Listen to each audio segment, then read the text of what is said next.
জয় যিশু, praise the Lord. খ্রিস্ট যিশু নামে সকলকে জানাই শালম। আজকে আমরা আরেকটি নতুন সুন্দর ভিডিও নিয়ে চলে এলাম। তো এই ভিডিও বাক্য প্রার্থনাতে ঈশ্বর আপনাদের অনেক আশীর্বাদ অনুগ্রহ করবেন। তো সবাই ভিডিও স্কিপ না করে শেষ পর্যন্ত দেখার অনুরোধ রইল। তো আপনারা এই ভিডিওর মধ্যে দিয়ে হয়তো অনেক আশীর্বাদ অনুগ্রহ পেতে পারেন। তো অবশ্যই সবাই ভিডিওটি শেষ পর্যন্ত দেখুন।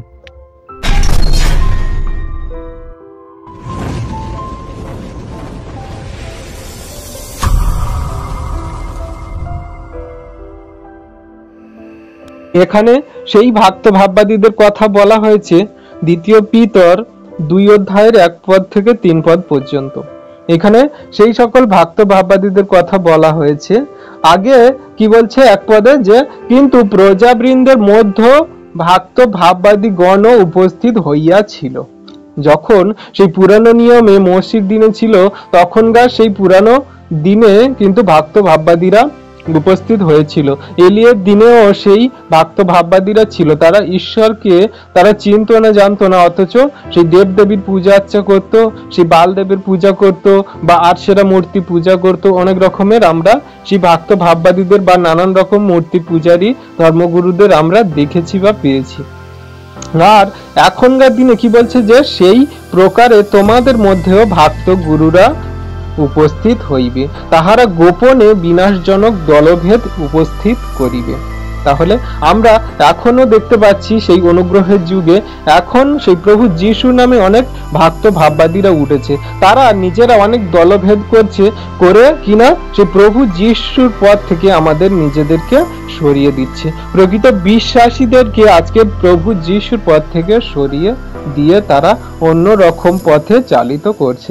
বাক্যকে দুমড়ে মুচড়ে ভেঙে অনেক রকম ভাবে তারা বুঝিয়ে সেই প্রভু যিশুর পথ থেকে প্রকৃত বিশ্বাসীরা যারা প্রভুকে বিশ্বাস করে, তার সেই সকল অলৌকিক কার্য, তার সেই মহান কৃপা করুণা দেখে তার প্রতি বিশ্বস্ত হয়েছেন, তার কাছে ফিরে এসেছেন।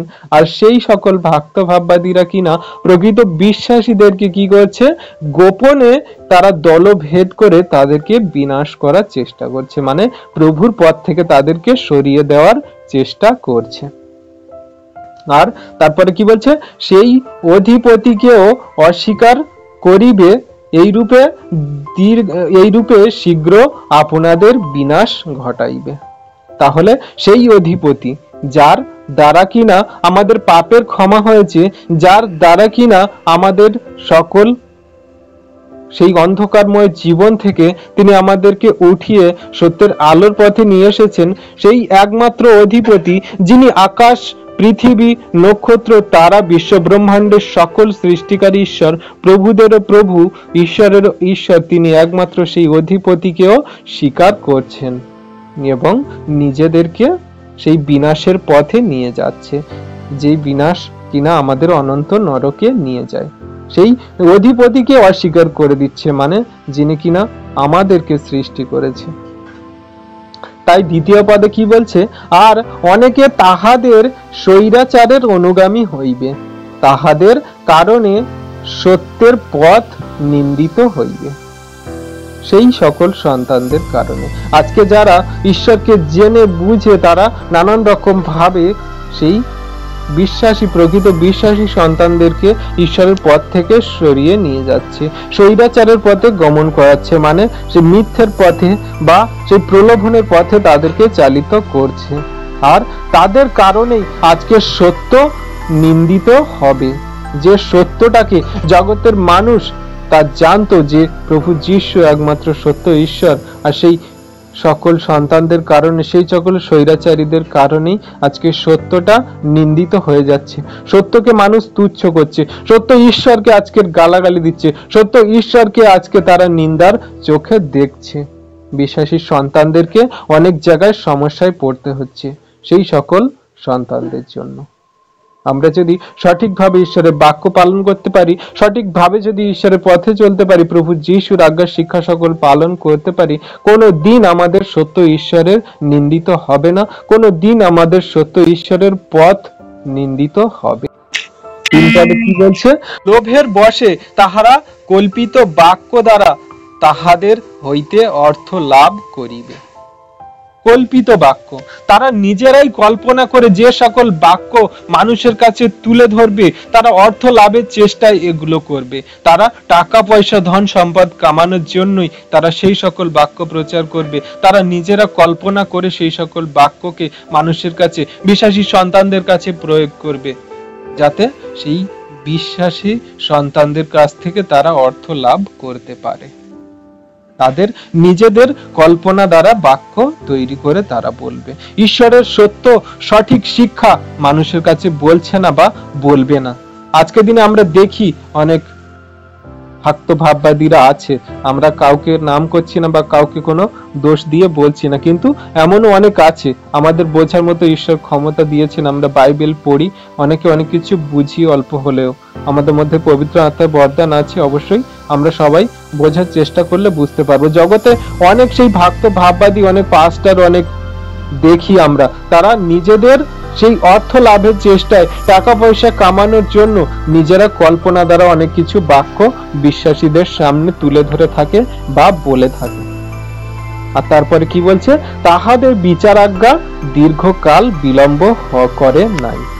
তাহারা যে ভুলটা করছে, সেই নিজেদের কল্পনা বাক্য দ্বারা সেই বিশ্বাসী সন্তানদেরকে ভোলাচ্ছে, তারা অর্থ লাভের চেষ্টায় তারা সত্য বাক্যকে ভেঙে চুরে দুমড়ে মুচড়ে নানা রকম ভাবে মানুষের কাছে প্রেজেন্ট করছে। আর তাদের বিচারাজ্ঞা দীর্ঘকাল বিলম্ব নয়, খুব তাড়াতাড়ি তাদের সেই বিচারাজ্ঞার দিন এসে পড়লো বলে। যখন সত্য শিক্ষাকে কেউ নিজের মতন করে কল্পনা দ্বারা বলে, ঈশ্বর সেখানে তার কি বিচার করবেন তিনি অবশ্যই ভেবে রেখেছেন বা খুব তাড়াতাড়ি তার বিচার করার জন্য প্রস্তুতি নিচ্ছেন। আর তারপর কি বলছে, এবং তাহাদের বিনাশ ঢুলিয়া পড়ে না। তাদের বিনাশ কোনো মতে শেষ হবে না বা ঢুলিয়া পড়বে না। তাদের অবশ্যই সেই নিজেদের বুদ্ধিমত্তার কারণে তারা নিজেরাই যে বাক্য সকল মানুষের কাছে প্রয়োগ করছে, কল্পনা দ্বারা বলছে, তাদের কিন্তু বিচার খুব তাড়াতাড়ি নিষ্পত্তি হবে। তাদের বিচার কোনো মতে ঢুলিয়া পড়ে না। আর 4 থেকে আমরা যদি পড়ি, তারপরে 4 পদ থেকে আমরা যদি একটু পড়ি তাহলে বুঝতে পারবো।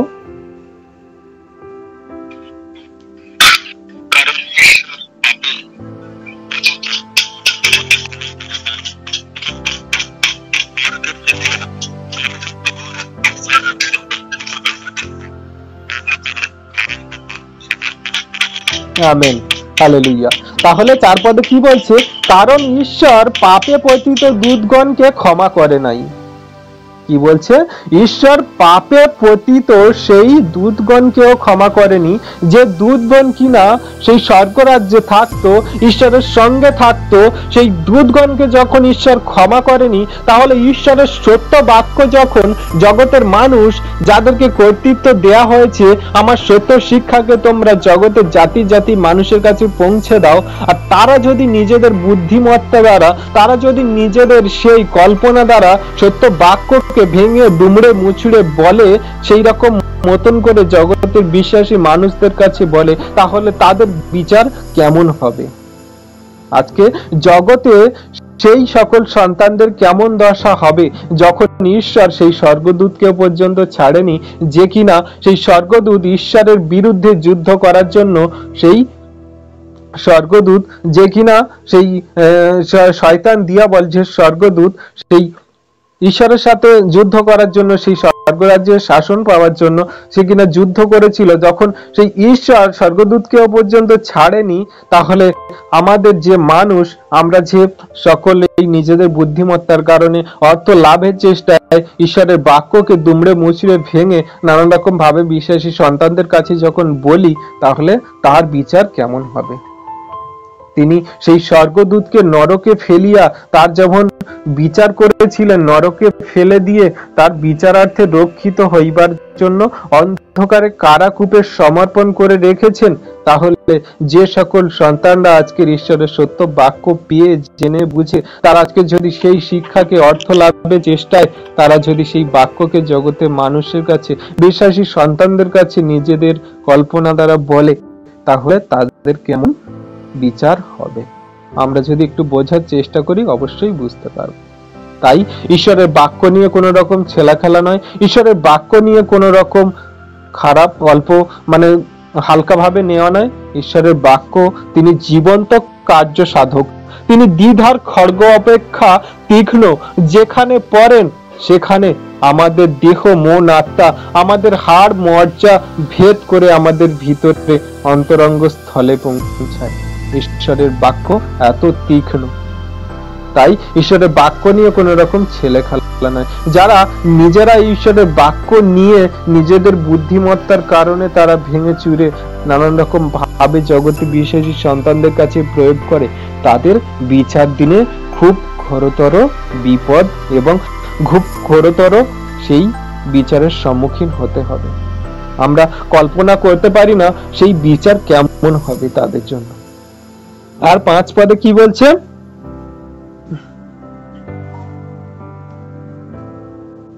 দেবাশিস কে পড়ছিল?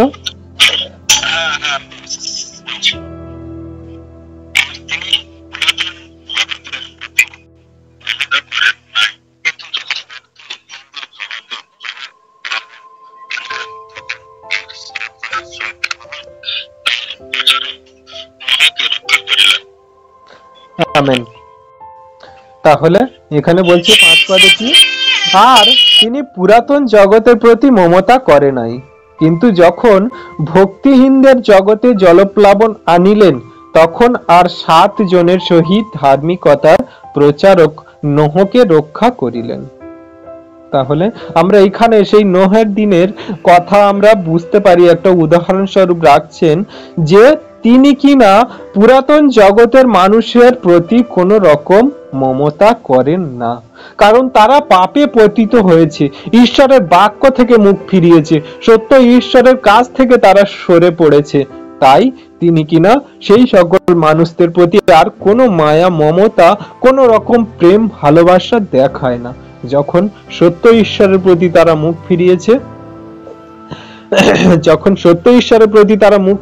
তখন সত্য ঈশ্বরও তাদের থেকে মুখ ফিরিয়ে নিয়েছে। আর কি বলছে? কিন্তু যখন ভক্তিহীনদের জগতে জলপ্লাবন আনিলেন, তখন আরো 7 জনের সহিত ধার্মিকতার প্রচারক নোহকে রক্ষা করিলেন। তাহলে সেই যখন জলপ্লাবন হয়েছিল নোহের যুগে, নোহের দিনে, আর সেই যখন জলপ্লাবনের সকল প্রাণীকে শেষ করে দিয়েছিল, যখন সবকিছু পৃথিবী একদম জলে ভরে দিয়েছিল, 40 দিবারাত্র যখন সেই জলে একদম পৃথিবী গোটা জগৎ ভরে গিয়েছিল, আর একমাত্র নোহ আর তার পরিবার বেঁচে ছিল, সেই রকম আজকে যদি আমরা বিশ্বাসী সন্তানরা ঈশ্বরের প্রতি সেই নোহের মতো বিশ্বস্ততা থাকতে পারি, নোহের মতো আজকে যদি আমরা ধার্মিকতা দেখাতে পারি, নোহের মতো যদি আমরা সেই প্রচারক হতে পারি, তাহলে তিনি বলছেন যে সেই জলপ্লাবনের মতন আমি 7 জনের ন্যায় সেই নোহের মতন সেই তোমাদেরকে আজকে আমি বাঁচাবো, রক্ষা করব, সর্বদা আমি তোমাদের সত্যের পবিত্র পথে চালিত করব। জগতে পড়ে থাকা সেই অন্ধকারে পড়ে থাকা যারা আজকে আমার বাক্যকে ভেঙে চুড়ে শয়তানের পথে নিয়ে যাচ্ছে, তাদের মতন করে আমি তোমাদের আর বিনষ্ট করব না। যদি তুমি সেই নোহের মতো ধার্মিক হতে পারো, নোহের মতো আমার বাক্য প্রচারক হতে পারো, নোহের মতো যদি আজকে আমাকে তুমি তোমার ঈশ্বর বলে আমাকে গ্রহণ করতে পারো, তাহলে আমি তোমার আর কোনো মতে সেই জলপ্লাবনের মতন বিনষ্ট করব না। আমি তোমাকে সর্বদাই আমার ধার্মিক সন্তান হিসাবে গণিত করব। নোহকে যখন আদেশ দেওয়া হয়েছিল যে তুমি নৌকা তৈরি করো আর সকল বিশ্বাসী সন্তানদেরকে বলো যাতে তারা মন ফেরায় আর কি নাম তারা সত্যের পবিত্র পথে চলে, সদাপ্রভুকে গ্রহণ করে, তারা আর পাপে পতিত না হয়, কিন্তু নোহের কথা কেউ শোনেনি। নোহ যখন নৌকা তৈরি করছিল বছর বছর ধরে, তখন কিনা মানুষ তারা বিবাহ করেছিল, বিবাহিতা হয়েছিল, তারা খাওয়া দাওয়া করেছিল, নিজেদের উপার্জন করেছিল, নিজেদের জীবন যাপন কেমন হবে সেই দিকে তারা মত্ত হয়েছিল। আর নোহ যখন নৌকা তৈরি করছিল, মানুষরা কত টিটকিরি না দিয়েছে, তাকে কত বাজে কথা না বলেছে, পাগল হয়ে গেছে, যে কিনা বলে যে এই পৃথিবী গোটা জগৎ কিনা জলে ভরে যাবে, তুমি সেই সকল পাপের পথ থেকে মন ফিরিয়ে সদাপ্রভুর কাছে ফিরে আসো।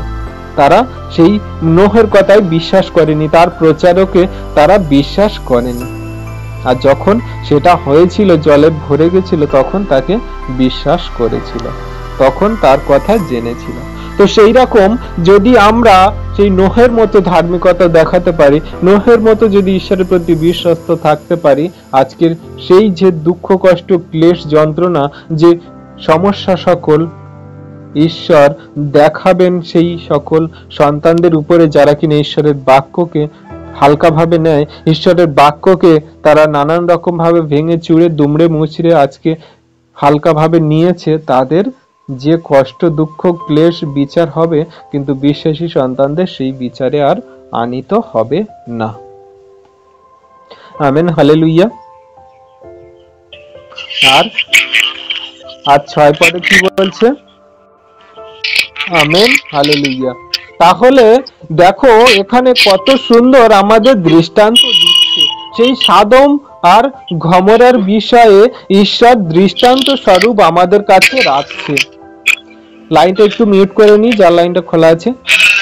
সাদম ও গমোরার বিষয়ে আমাদেরকে দৃষ্টান্ত দেওয়া হচ্ছে যে তোমরা দৃষ্টান্ত স্বরূপ সাদম ও গমোরার কথা একটু বিবেচনা করো। দেখো সেই সাদম ও গমোরায় একজনও সেইখানে ধার্মিক সন্তান পাওয়া যায়নি। আর যদি পাওয়া যেত তাহলে আমি আকাশ থেকে সেই উল্কা বৃষ্টি বর্ষণ করে, সেই আগুনের গলা বর্ষণ করে আমি সাদম ও গমোরাকে আমি কিন্তু বিনষ্ট করতাম না। শুধুমাত্র বিশ্বাসী সন্তানদের অভাবে আজকের এই জগৎ শয়তানের পথে চালিত হচ্ছে। আজকের বিশ্বাসী সন্তানদের অভাবে, সত্য ঈশ্বরকে না জানার অভাবে আজকের আমরা জগতের মানুষ শয়তানের পথের দিকে চলে যাচ্ছি। শয়তানকে আমরা বেশি বেশি করে জীবনে প্রশ্রয় দিয়ে ফেলছি, আমরা সত্য ঈশ্বরকে অবিশ্বাস করার কারণে। আমরা যখন সত্য ঈশ্বরকে জানার চেষ্টা করব, তার সত্য বাক্যকে হৃদয়ে গ্রহণ করার চেষ্টা করব, তখন কিন্তু শয়তান দিয়াবল আমাদের মধ্যে কোনো কার্য করতে পারবে না। তার পাপের পথে কোনোদিন আমাদেরকে পতিত করতে পারবে না। তিনি কোনো দিন আমাদেরকে খারাপ কিছু করাতে পারবেন না। শয়তান সবসময় সুযোগ খোঁজে যে মানুষকে দিয়ে আমি কি করে আমি শয়তানি কার্য সকল করাতে পারি। শয়তান সর্বদাই সিংহের ন্যায় আমাদের বিশ্বাসী সন্তানদের চারপাশে ঘোরাঘুরি করছে। আমরা বিশ্বাসী সন্তানরা মনে করি আমরা প্রভুর পথে চলছি, আমাদের জীবনে কোনো দুঃখ আসবে না, আমাদের জীবনে কোনো কষ্ট ক্লেশ যন্ত্রণা তাড়না আসবে না, আমাদের জীবনে কোনো রকম বিপত্তি আসবে না। কিন্তু কোথাও না কোথাও সেই শয়তান দিয়াবল আমাদের বেশি বেশি করে আক্রমণ করে, যাতে কিনা আমরা ঈশ্বরের পথ থেকে সরে যাই আর তার দলে আমরা যুক্ত হই। শয়তান সব সময় চেষ্টা করে। আর তাই তো বেশি বেশি করে জগতে পড়ে থাকা অন্ধকারের মানুষদের নয়, কিন্তু জগৎ থেকে, সেই পাপের জগৎ থেকে যখন অন্ধকার থেকে তোলা সেই বিশ্বাসী সন্তানদের প্রতি বেশি বেশি করে শয়তান আরো আক্রমণ করে। আর তখন ঈশ্বরের বাক্যের পরীক্ষা হয়ে যায় বিশ্বাসী সন্তানদের কাছে। আমরা কি সত্য ঈশ্বরকে সেই শয়তানের প্রলোভনে পড়ে সত্য ঈশ্বরের প্রতি বিশ্বস্ত আছি বা ধরে আছি তার প্রতি? আমরা কি তার আজ্ঞা শিক্ষা সকল পালন করে চলতে পারছি সেই শয়তানের প্রলোভনের মধ্যে দিয়েও? আমরা কি তার প্রতি স্থির আছি? এটাই তখন ঈশ্বরের বাক্য নিয়ে আর তার সন্তানদের মধ্যে একটা বিশ্বাসের প্রশ্ন দাঁড়িয়ে যায়। আমরা যদি ঈশ্বরের প্রতি বিশ্বাস্ত থাকতে পারি, ঈশ্বরের প্রতি যদি আমরা প্রেম ভালোবাসা তার আজ্ঞা শিক্ষা সকল পালনের দ্বারা যদি আমরা দীর্ঘ সহিষ্ণু এবং ঈশ্বরের শিক্ষার মধ্যে আমাদের জীবন যাপন করতে পারি, তাহলে বলছে যে দৃষ্টান্ত স্বরূপ আমি সেই সদম ও গমোরার মতো তোমাদেরকে বিনষ্ট করব না। কারণ সদম ও গমোরাতে এত এত পাপে পরিণত হয়েছিল, যেখানে কিনা আমার এই আকাশ থেকে সেই উল্কা বৃষ্টি বর্ষণ করা খুব খুব দরকার ছিল। সেই পাপের ভার আর ঈশ্বর নিতে পারছিলেন না। তাহলে আমরা একটু যদি ধারণা করি তাহলে বুঝতে পারি যে সদম ও গমোরা কতটা পাপে পতিত হয়েছিল। সেই রকম আজকে আমরা বিশ্বাসী সন্তানরা জগতে দেখি অনেক মানুষ অনেক রকম পাপে পতিত হয়, তারা নিজেদের বুদ্ধিমত্তার কারণে জীবন যাপন করে, সেই মতো চলে। কিন্তু আজকে ঈশ্বর দৃষ্টান্ত স্বরূপ সাদম গমোরা দ্বারা আমাদেরকে বলছে, বিশ্বাসী সন্তানদেরকে, যে আমরা যখন ঈশ্বরের বাক্য পাচ্ছি, তোমরা কিনা সাদম ও গমোরার মতো চলো না, ঈশ্বরের বাক্যে ধ্যান করো, তার মনোনীত সন্তান যখন হয়েছো সেই মতো চলার চেষ্টা করো। দেখো, আমি তোমাদের সাদম ও গমোরার মতো পতিত হতে দেব না, কিন্তু আমি তোমাদেরকে শেষ দিনে ওঠাইব, আর আমি তোমাদের সকল পাপ অপরাধ ক্ষমা করে আমি স্বর্গরাজ্যে তোমাদের স্থান দেব। Amen, hallelujah. আর 7 পদে কি বলছে?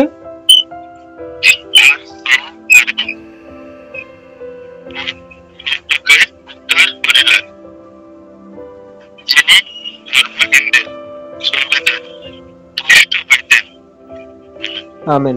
তাহলে কি বলছে? সেইখানে সেই সাদম ও গমোরায় একজন ছিল লোট কিনা সেই সন্তান, যে সেই ক্লিষ্ট হইতেন, সেই ধর্মহীনদের স্বেচ্ছাচারিতায় সে কিনা ক্লিষ্ট হইতেন। মানে সেই স্বেচ্ছাচারী, সেই ধর্মহীনরা যারা কিনা সেই লোটকে আঘাত দিত, কষ্ট দিত, সেই জায়গায় তাদেরকে দুঃখ কষ্ট ব্যথা বেদনা দিত। সেই আব্রাহামের কাকার ছেলে লোট, মানে ভাইপো লোট, সেই ভাইয়ের ছেলে লোট, সে কিনা ওই জায়গায় থাকতো সেই সাদম গমোরায়। আর সেই সাদম গমোরায় যত ধর্মহীনতা লোক ছিল, পাপী মানুষজন ছিল, তারা সেই লোটকে এত রকমের কষ্ট দুঃখ তাড়না দিত, তার মধ্যে থেকেই সে কিন্তু সেখানে ঈশ্বরের প্রতি বিশ্বস্ত ছিল। আর যখন সেই ঈশ্বরের প্রতি বিশ্বস্ত ছিল, আর যখন সেই 3 জন স্বর্গদূত সেই আব্রাহামের বাড়িতে খাওয়া দাওয়া করে আর সেই সাদম গমোরায় গিয়ে সেই বর্ষণ করার জন্য যখন লোটের বাড়িতে গিয়েছিল, আর তখন লোটের যে বিশ্বাস দেখে তাদের পরিবার ও তাদেরকে বাঁচিয়েছিল, তার 2 মেয়েকে আর লোটকে। তো সেইটা বলছে যে এখানে ধর্মহীনতারা, সেই স্বেচ্ছাচারীরা কিন্তু সেই ক্লিষ্ট দিত লোটকে, সেই ধার্মিক সন্তানকে। তাহলে সেই লোট আজকের বিশ্বস্ত ছিল বলে, লোট আজকের সেই জায়গাটায় যে ঈশ্বরের প্রতি বিশ্বস্ত থেকে সেই সকল সন্তানদের, যারা কিনা সেই পাপী সন্তানরা তার প্রতি কষ্ট দুঃখ তাড়না দিত, সে তাদের মন্ত্রণায় ভোলেনি, কিন্তু সেই ঈশ্বরের প্রতি বিশ্বস্ত ছিল। আর যখন সেই স্বর্গ থেকে, এই আকাশ থেকে যখন সেই উল্কা বৃষ্টি দেওয়া হলো, বা আকাশ থেকে সেই গোলা বর্ষণ করা হলো, তখন কিনা সেই লোটকে বাঁচানো হয়েছিল। যদি 8 পদে দেখি, এখানে খুব স্পষ্ট ভাবে বলা আছে। কি বলছে 8 পদে?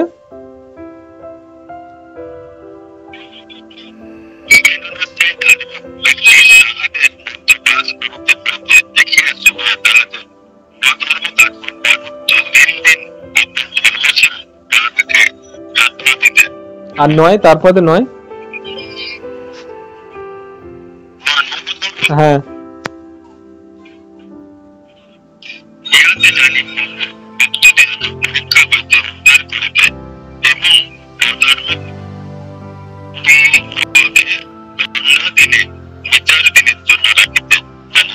জানেন। আমেন। তাহলে এখানে কি বলছে 9-8 পদে? যে কেননা সেই ধার্মিক ব্যক্তি তাহাদের মধ্যে বাস করিতে করিতে দেখিয়া শুনিয়া তাহাদের অধর্ম কার্য প্রযুক্ত দিন দিন আপন ধর্ম প্রাণকে যাতনা দিতেন। দিন দিন আপন ধর্ম প্রাণকে যাতনা দিতেন। সেই ধর্মশীলতায় তিনি দৃঢ় হচ্ছিলেন। যখন সেই অধার্মিকরা তার প্রতি তাড়না যাতনা দিত, তার প্রতি সেই অধার্মিকতা দেখাতো, তার প্রতি গালি গালাজ নানান রকমের কষ্ট ক্লেশ যন্ত্রণা দিত, আর তার মধ্যে থেকে সে ঈশ্বরের প্রতি আরো বিশ্বস্ত এবং দৃঢ়তা বা শক্তিশালী হচ্ছিল। কারণ সে যত মানুষ শয়তান কিনা তার যাতনা ধারণা দিচ্ছিল, সে ঈশ্বরের প্রতি আরো বিশ্বস্ত ধার্মিক হয়ে উঠছিল। আর 9 পদে কি বলছে? ইহাতে জানি প্রভু ভক্ত দিগকে পরীক্ষা হইতে উদ্ধার করিতে এবং অধার্মিক দিগকে দণ্ডাধীনে বিচার দিনের জন্য রাখিতে জানেন। তো সেই ঈশ্বর প্রভু কিনা সেই ভক্তদিগের সে পরীক্ষা হইতে উদ্ধার করে তাকে যখন সেই সদম গমরা থেকে সেই লোটকে নিয়ে যাচ্ছিলেন, আর অধার্মিকদের সেই আকাশ থেকে সেই অগ্নি বর্ষণ করে তাদের বিচার দিনের জন্য দণ্ডায়মান করার জন্য নিঃশেষে একদম ধৌত করে দিলেন, শেষ করে দিলেন সেই জায়গাকে। আজকে আমরা বিশ্বাসী সন্তানরা ঈশ্বরের প্রতি বিশ্বস্ত থাকলে এই লোটের মতো বা সেই সদম গমরার যে ঘটনা বা যে সকল সেই স্বর্গদূতেরা এইসব কার্য করেছিল, যদি আমরা দেখি, অবশ্যই আমরা বুঝতে পারি যে ঈশ্বর বিশ্বাসী সন্তানদের প্রতি, আর যারা কিনা অন্ধকারে পড়ে থাকা অধার্মিক ঈশ্বরকে নিন্দা করে, ঈশ্বরকে ভয় করে না, ঈশ্বরকে তারা নানান রকম বাজে কথা বলে, নিজের বুদ্ধিমত্তার কারণে চলে আর আপন আপন সেই পথ বেছে নিয়েছে, দেবতা ঈশ্বর বেছে নিয়েছে। কিন্তু প্রভু যীশু বলেন কিনা, আমি পথ সত্য জীবন, আমার মধ্যে দিয়ে না গেলে কেউ পিতার কাছে যেতে পারে না, আমি একটি মাত্র পথ, সেই সত্যের পবিত্র পথ। তাহলে আমরা যদি সেই সত্যের পবিত্র পথে চলে প্রভু যীশু আজ্ঞা শিক্ষা সকল পালন করে তার ধার্মিকতার পথে চলে ধর্মশীলতা নিজেদের জীবনে কার্যকারী করে যদি আজকে আমরা চলতে পারি, সেই সদম গমরার মতন, সেই নোহের মতন, আমাদের আজকের সেই সকল পাপ থেকে, সেই সকল সেই দুর্ঘটনা থেকে তিনি আমাদেরকে বাঁচাবেন ও রক্ষা করবেন, আর আমরা ধার্মিকতার পথে ঈশ্বরের স্বর্গরাজ্যে অনন্তকাল জীবিত থাকবো। যেমনটা তিনি বলেন যে আমি তোমার কোনো মতে বিনষ্ট হতে দেব না। Amen, hallelujah, amen, hallelujah. তাহলে আমরা সন্তান ঈশ্বরকে প্রতিনিয়ত ধ্যান করি, প্রতিনিয়ত তার সত্য শিক্ষা আজ্ঞা সকল পালন করার জন্য, জীবনে কার্যকারী করে চলার জন্য আমরা সর্বদাই তৎপর থাকি। আর অবশ্যই অবশ্যই তিনি আমাদের সেই আশীর্বাদ অনুগ্রহ করবেন, আমরা কোনো মতে বিনষ্ট হব না, কিন্তু অনন্ত জীবন পাবো। Amen, hallelujah.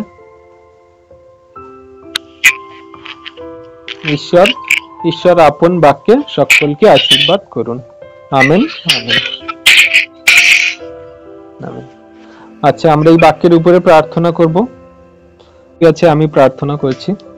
পবিত্র পবিত্র মঙ্গলময় পিতা প্রভু যীশু, তোমায় ধন্যবাদ করি। হে বাহিনীগণের সদাপ্রভু ঈশ্বর পিতা, তোমায় ধন্যবাদ, তোমার প্রশংসা গৌরব করি। পিতা পুত্র পবিত্র আত্মা, তোমায় ধন্যবাদ, প্রশংসা গৌরব করি। প্রভু, তুমি সে একমাত্র ধন্যবাদ, প্রশংসা গৌরব পাওয়ার যোগ্য ঈশ্বর। প্রভু, তুমি আকাশ বাতাস গ্রহ নক্ষত্র তারা সবকিছু সৃষ্টিকারী ঈশ্বর। তুমি মনুষ্যকে তোমার হস্ত দ্বারা, তুমি সেই মৃত্তিকা দ্বারা তুমি তৈরি করেছিলে, তুমি তোমার সাদৃশ্যে গড়েছিলে প্রভু, যাতে তারা তোমার নাম গান স্তুতি করে, তোমার সেই আজ্ঞা শিক্ষা সকল পালন করে চলে। কিন্তু শয়তানের প্রলোভনে পড়ে সেই আদম হবা কিনা তারা তোমার সেই আজ্ঞা শিক্ষা সকল থেকে, তোমার সেই সত্যের পবিত্র পথ থেকে তারা নিজেদের বুদ্ধিমত্তার কারণে শয়তানের পথে চলে যখন বিচ্ছিন্ন হয়েছে তোমার থেকে। আর আজকে জগতের মানুষ সেই পাপ দ্বারা আজকে পথিত হয়েছে। প্রভু, তোমার দয়ার গুণে তুমি আমাদেরকে যে তোমার কাছে স্থান দিয়েছো, তুমি আমাদেরকে তোমার কাছে যে প্রতিনিয়ত বাক্য দিচ্ছ প্রভু, তোমার সন্তানদেরকে তোমার সেই বাক্য সকল হৃদয় অন্তরে আত্মায়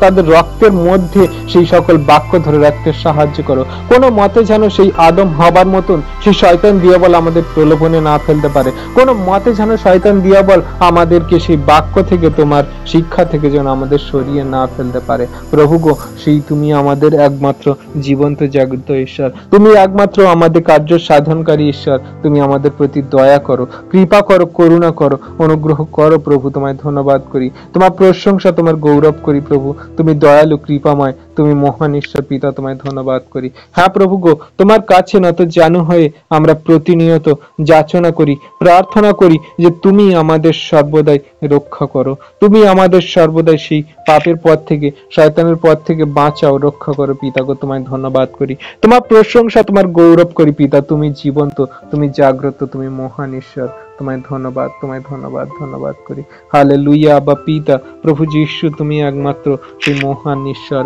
তুমি রাজাদের রাজা, প্রভুদের প্রভু, তুমি ছাড়া আমাদের কেউ নেই পিতা গো। আমরা তোমার কাছে নত জানু হয়ে বিনীত প্রার্থনা করি, তোমায় ধন্যবাদ করি, তোমার প্রশংসা, তোমার গৌরব করি পিতা গো। তুমি রক্ষা করো, আশীর্বাদ করো, অনুগ্রহ করো। পিতা, তুমি সেই আমাদের একমাত্র রাজা ধীরাজ ঈশ্বর। আজকে গুগল মিটে যত সন্তান আমরা একত্রিত মনোনীত হয়েছি, তুমি সকলকে তোমার বাক্যে আশীর্বাদ করো, সকলকে তোমার সেই বাক্য দ্বারা শেষ দিন পর্যন্ত বিশ্বস্ত থাকতে, সত্যের পবিত্র পথে চলতে আশীর্বাদ করো, সাহায্য করো। প্রভু, আমরা কোনো মতে যেন সেই সাদম গমরার সেই সকল পাপী মানুষদের মতো যেন আমরা পতিত না হই, যেন শয়তানের পথে না চলি। প্রভু, তোমার বাক্য যখন আমরা শুনছি, তোমার বাক্য সকল যখন আমাদের কর্ণে প্রবেশ করছে, আমরা বিশ্বাস করি তোমার বাক্য দ্বারা আমরা দিন প্রতিদিন আমরা চলতে পারবো আর আমাদের জীবনে কার্যকারী করব। যত ঝড় তুফান বিপদ সংকট আসুক না কেন, ক্লেশ তাড়না যন্ত্রণা রোগ ব্যাধি আসুক না কেন, তুমি আমাদের রক্ষা করবে, তুমি আমাদের আশীর্বাদ করবে, তুমি সর্বদাই আমাদেরকে সাথে রাখবে। প্রভু, বিশ্বাস করি তুমি আমাদের হৃদয় অন্তরে আত্মায় বাস করো। পিতা, তুমি ধন্যবাদকারী ঈশ্বর, তোমায় ধন্যবাদ করি, তুমি আমাদের সর্বদাই আসছো, আমাদের আশীর্বাদ করছো, তোমায় ধন্যবাদ। হালেলুয়া। বা পিতা, তোমায় ধন্যবাদ ধন্যবাদ ধন্যবাদ করি। হ্যাঁ প্রভু গো, তুমি যে সকল সন্তানদেরকে আমাদের একত্রিত মনোনীত করতে সাহায্য করেছো, তুমি যে সকল সন্তানদেরকে সেই প্রার্থনায় যুক্ত করতে সাহায্য করেছে পিতা, তার জন্য ধন্যবাদ করি। আর যে সকল সন্তানরা আছে সকলকে তোমার বাক্যে আশীর্বাদ করো, সকলকে তোমার কাছে ফিরে আসতে সাহায্য করো, তারা যেন শয়তানের প্রলোভনে না পড়ে, সেই ভক্ত ভাববাদীদের পথে না চলে, তোমার সেই সত্য শিক্ষা গ্রহণ করে, তোমার বাইবেলের প্রতিটি বাক্য তারা যেন গ্রহণ করে হৃদয়ে ধরে রেখে চলতে পারে। পবিত্র আত্মার অনুগ্রহে তাদেরকে প্রতিনিয়ত চালাও, তাদের সকল রোগ ব্যাধি সমস্যা থেকে উদ্ধার করো, তাদের জীবনের সকল খারাপ প্রতিকূল পরিস্থিতি থেকে ওঠাও, বাঁচাও। তুমি সর্বদাই তোমার সন্তানদের ডান হাত তুমি ধরে থাকো প্রভু, কোনো মতে তোমার সন্তানদেরকে হাত ছেড়ো না, কারণ তুমি সে মাতৃ গর্ভ থেকে আমাদেরকে মনোনীত করেছো, মাতৃ গর্ভ থেকে তুমি আমাদেরকে রক্ষা করে আসছো। আর আমরা বিশ্বাস করি আমরা বুড়ো হয়ে গেলেও, আমাদের চুল যখন পেকে যাবে, আমাদের হাত পা যখন প্রভু অবশ্য হয়ে যাবে, আমরা বৃদ্ধ হয়ে যাব, তখনও পর্যন্ত তুমি আমাদের ধরে থাকবে, তখনও পর্যন্ত তুমি আমাদেরকে রক্ষা করবে, তখনও পর্যন্ত তুমি আমাদেরকে সর্বদাই তোমার সত্যের পবিত্র পথে চালিত করবে, কারণ তুমি আমাদের সেই একমাত্র সত্য ঈশ্বর। তুমি যা প্রতিজ্ঞা করো তুমি তাই করে থাকো প্রভু। তুমি আব্রাহামকে যে প্রতিজ্ঞা করেছিলে তুমি তাই করেছো, তুমি নোহকে যা প্রতিজ্ঞা করেছিলে তুমি তাই করেছো, তুমি দাউদকে যা প্রতিজ্ঞা করেছিলে তুমি তাই করেছো, তুমি সলোমনকে যা প্রতিজ্ঞা করেছিলে তাই করেছো, তুমি ইসহাক জাকবকে যা প্রতিজ্ঞা করেছিলে তাই করেছো। প্রভু, তোমায় ধন্যবাদ করি, তোমার প্রশংসা তোমার গৌরব করি, তোমার নাম সর্বদা উচ্চকৃত হোক, তোমার নাম সর্বদা মহিমান্বিত গৌরবান্বিত হোক। হ্যাঁ প্রভু, তুমি আমাদের মধ্যে দিয়ে তোমার নামকে উচ্চকৃত মহিমান্বিত করো, তুমি সর্বদাই তোমার সন্তানদের মধ্যে সাক্ষ্য বহন করে চলো। পিতা, আশীর্বাদ করো, দয়া কৃপা করুণা করো, অনুগ্রহ করো। ধন্যবাদ প্রভু যিশু, ধন্যবাদ, তোমার নাম গৌরবান্বিত মহিমান্বিত হোক। আজকে প্রভু আমরা গুগল মিটে থাকা যত সন্তানরা রোগাগ্রস্ত পীড়িত, যার যা কিছু সমস্যা রোগ ব্যাধি, সে ফাইন্যান্সিয়াল প্রবলেম, পরিবারে যা কিছু অসুবিধা, যা কিছু পাহাড় সমান সমস্যা তাদের জীবনে বাধা প্রাপ্ত করছে, আজকে সকল বাধা যিশুর নামে থেকে কেটে দূর হয়ে যাক, সকল বছর বছরের বন্ধ কাজ খুলে যাক প্রভু, তাদের বছর বছরের বন্ধ রোগ ব্যাধি থেকে মুক্ত হয়ে যাক প্রভু। তুমি তাদের ব্লেস করো, আশীষ করো, অনুগ্রহ করো, যিশুর নামেতে তুমি তাদেরকে সুস্থতা আরোগ্যতা দান করো, ব্লেসিং দান করো, তুমি তাদের জীবনে সবকিছু আশীর্বাদে ভরে দাও যিশুর নামেতে, যিশুর নামেতে তুমি তোমার সন্তানদেরকে সদাই আশীর্বাদ করো, অনুগ্রহ করো। হ্যাঁ পিতা প্রভু, তোমায় ধন্যবাদ, তোমার প্রশংসা গৌরব করি, তোমার নাম স্বীকৃত হোক, মহিমান্বিত হোক, গৌরবান্বিত হোক। ধন্যবাদ প্রভু যীশু, ধন্যবাদ পিতা পুত্র পবিত্র আত্মা, সকল ধন্যবাদ প্রশংসা ঈশ্বরের একজাত প্রিয় পুত্র, আমাদের উদ্ধারকর্তা ত্রাণকর্তা জীবনদাতা মুক্তিদাতা খ্রিস্ট যিশুর পবিত্র নামেই এই প্রার্থনা চাই। Amen, amen, amen. জয় যিশু, প্রেজ দ্য লর্ড।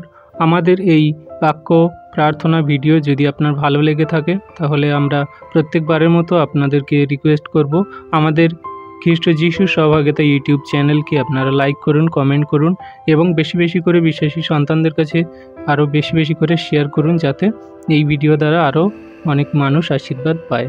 আর আপনারা যদি এই চ্যানেলে নতুন হয়ে থাকেন তাহলে আমাদের চ্যানেলটিকে সাবস্ক্রাইব করে অল বাটন নোটিফিকেশনটি অন করে দেবেন, যাতে নতুন নতুন ভিডিও আপনারা আগে দেখতে পান।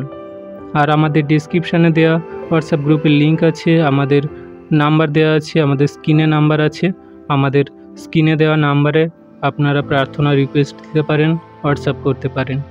সবাইকে ধন্যবাদ। জয় যিশু, প্রেজ দ্য লর্ড।